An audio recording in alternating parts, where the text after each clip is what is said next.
Today we have a guest from England, Dr. Salman Butt. And Dr. Salman has a PhD from Imperial College in biotechnology, one of the most prestigious colleges and universities in the world. But his rise to fame, actually, he didn't want me to mention this story, but I will mention it. So you have 1 minute, Bismillah, 1 second. So this is a very interesting story. You will be tickled by it, inshallah. A few years ago, he's a British citizen. The Prime Minister, the Home Office, released a statement claiming that Muslim preachers, including Dr. Salman, are extremists because they preach family values and normative understandings of living life in a modest manner. So the Prime Minister and the Home Office and the Home Secretary, they wanted to make examples, say this is extremism. So Dr. Salman sued the Prime Minister of England and the Home Office and the Home Secretary and said this is libel, this is slander. This term is a loaded term. Death threats come in, losing jobs. I cannot function in society. You cannot throw these terms and not have consequences. So he sued his own government. And alhamdulillah, he won. And the Prime Minister had to apologize. The Home Office had to apologize. They gave him an undisclosed sum. I joke with him, inshallah, he's purchased a house and retirement, whatnot. They gave him a sum of money. They publicly said, so he's certified not an extremist by the Prime Minister, okay? Certified mainstream, moderate Muslim, alhamdulillah. So today he's not going to be talking about extremism because he's not an extremist. The Prime Minister has written tazkiyah, he's not an extremist. So he's going to tell us about being aware of social media and technology and aware of our youth and involving with online, inshallah. So Dr. Salman, inshallah, he didn't want me to mention his story, but I insisted that it would be nice. Jazakallah khair. Welcome to our community. Bismillah. Jazakallah khair, Shaykh Yasser, for that embarrassment. Alhamdulillah. It only increased my street cred here. Alhamdulillah.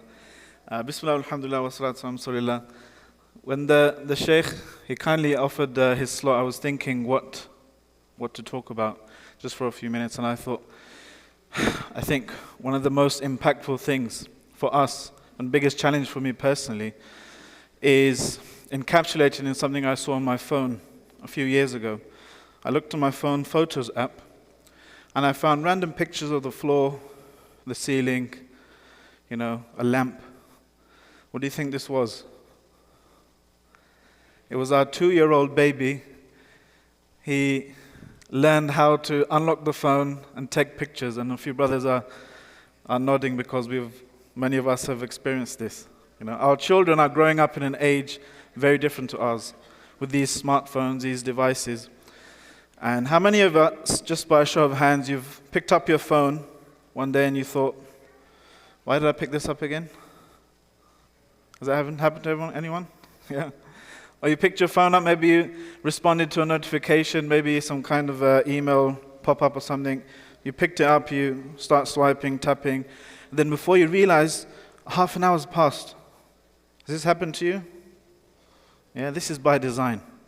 Many of us, maybe most of us, we don't realize that these things are very different to the toys we had when we were younger. So we give them to our kids.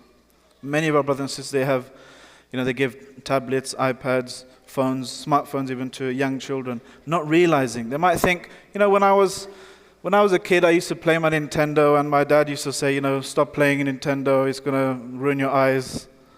Well, he was right. But we turned out all right. It wasn't the end of the world. And maybe his father, rahimahumullah, maybe when he was playing with his version of the latest toys, his father would say, be careful, why are the kids playing? So we might feel that there's an element of just old fogies or people complaining about the things that the kids are into these days, right?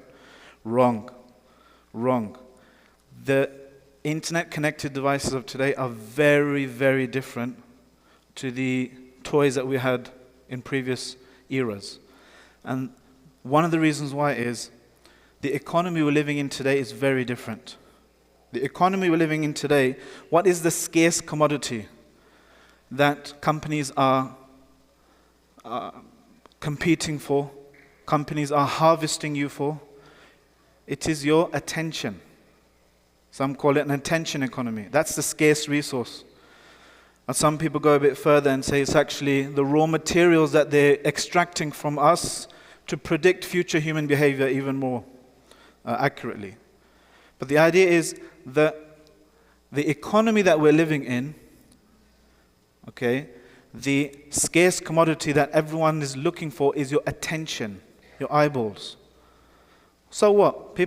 Some might say, so what? People have been arguing and competing for our attention for thousands of years. Anyone who has an idea or something to sell you, they're going to try and get your attention. But behind every successful app or smart device or even internet-connected games, there are teams of attention engineers who utilize centuries of accumulated wisdom in psychology, in what makes you tick, what makes you click, to do one thing: fracture your attention and grab as big a slice as possible of it. And it doesn't just stop there. They're really, really, really good at it. Okay? Really good at it, scarily good at it. I won't go into the details, but one researcher said our smartphones are vast psychological questionnaires that we're constantly filling out, consciously and unconsciously. We don't realize it, but the amount of information they have about us, our likes, our dislikes, our interests, and human nature, what type of bell notification, what type of image, what type of flashing color can I show this age child at this point in their development to capture the maximum amount of attention. Not only that, it's not done by human beings anymore. It's done by machines. It's done by artificial intelligence, algorithms and programs, meaning the human element is not there anymore. They are automatically learning. So we have an economy where companies are competing for your and my attention span. They're utilizing centuries of accumulated wisdom and our deepest psychological secrets that we don't know about ourselves even, and they're willing to do anything to get a bigger and bigger part of our attention span. What impact is this having? This is leading to a whole host of mental health disorders in our younger brothers and sisters. You know, Steve Jobs, he was asked once, what do your kids think about the new iPad? And he said, I don't know. We haven't given it to them. We heavily regulate the amount of tech we give our children. Because these people know, they'll sell it to your children, but these people know, these tech executives, they know that these devices, these popular apps and so forth, they exist in a particular economy that is geared towards exploiting vulnerabilities in especially a young person's brain. Okay? When we're younger, below 25, this is why I say to kids, that's why I'm quite unpopular at home, I say to people, don't give kids smartphones under the age of 25. Yeah? It's unrealistic, I know. But if you have that in your mind, you'll think, wait a second, why? That's why, I don't know about here, but in the UK, your car insurance goes down after 25. Because that's when your prefrontal cortex stops developing. Before that, you have an overactive striatum in the midbrain and an underdeveloped prefrontal cortex, which means what? You have a heightened sensitivity to instant rewards and a diminished sense of risk analysis, risk kind of prediction. Okay? And Facebook's, for example, Facebook's founding president, Sean Parker, he said in 2006, Facebook's architects exploited a vulnerability in young people's brains, in human brains, to lure us into these compulsion loops. So what impact is it having now? You know, in UK, this was like almost 7, 8 years ago, they did a study. 1 in 5 high school students interrupts their own sleep to check their messages. Yeah? FOMO. What does FOMO stand for? Fear of missing out, right? This is a genuine anxiety disorder now. And unfortunately, many times when we see young brothers in youth programs, for example, we can tell that they're having problems just maintaining eye contact, their attention span, okay? The questions they ask sometimes about certain online games and so forth, we can tell that there's some problems of addiction with concentration. Why? Because their distractibility has been increased. not only does that notification distract you, it increases your distractibility, makes it easier to distract you and more difficult to focus. So this is a bleak picture we're painting, but we can get out of this, we can win. Okay? And I always like to share some practical tips about how we can fight back against this and how we can stay safe online. Number one, especially fathers and mothers, big brothers, big sisters. The reason why our kids want to play on our phone all the time, because they see Baba and Mama on it.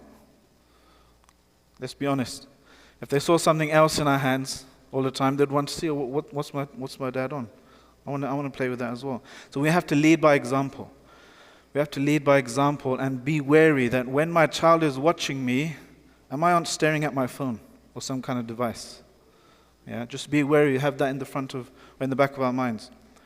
Number 2, implement a digital sunset and digital sunrise. What do you think that means? Digital sunset. As a family, have come to an agreement. After, let's say, whatever, 9 p.m., 7 p.m., up to you. After this time, no electronic devices, unless you have a pacemaker. Yeah. No electronic devices, come together as a family, do something in real life. This is difficult, I admit. I'm not going to give you the impression I can do this all the time. But those brothers and sisters who have done this, they come to us a week later, a month later, saying, this was game-changing for my sleep quality, for my relationship with my wife, my family, my kids. We actually started doing things, going for a walk, having a meal together, doing something in real life. So digital sunrise, digital sunset, and then the other side, when you wake up, digital sunrise. Make sure your phone is not the first thing you see when you wake up. Okay. Number 3. So what was number 1? Lead by example. Number 2, have a digital sunset and sunrise. Number 3, this is a very easy, practical one. Turn off notifications. They won't like me saying this. They might cut off the mic if any tech companies are hacking into the system. Turn off notifications. Why? Because those notifications are designed to do what? To distract you, to grab as much attention time as possible from you. And not only does it, if you're doing something productive, you're working, you're reading, you're doing something with your family, and you get that notification bell, that buzz, that's specially designed to distract you, remember? It sometimes takes half an hour to an hour to get back to the same level of attention and productivity.